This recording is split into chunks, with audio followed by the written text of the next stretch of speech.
comment élaborer une problématique de commentaire. Comme nous l'avons déjà vu, une problématique, aussi appelée hypothèse de lecture ou projet de lecture, est la question qui oriente, guide et délimite l'analyse. En effet, un texte est tellement riche qu'il y a potentiellement des dizaines de problématiques possibles. La question à laquelle on propose de répondre est donc un choix de démonstration parmi d'autres possibles. La problématique doit donc cibler l'un des problèmes du texte, un élément littéraire frappant, intéressant, particulier, original, paradoxal, ambigu.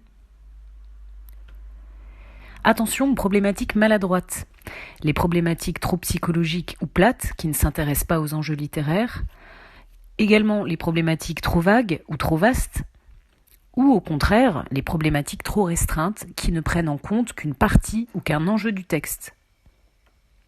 On évite aussi les problématiques trop peu spécifiques qui pourraient s'appliquer à n'importe quel texte. Et enfin, les problématiques qui se contentent de mettre bout à bout les axes du plan. Alors concrètement, comment élaborer sa problématique ?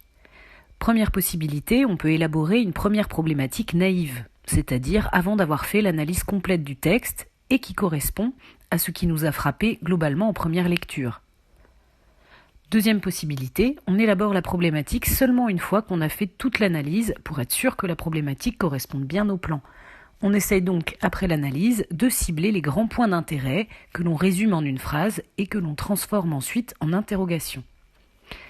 Attention à la formulation de l'interrogation. Une interrogation directe se construit avec un point d'interrogation et une inversion sujet-verbe, tandis qu'une interrogation indirecte est une phrase déclarative, sans inversion et sans point d'interrogation.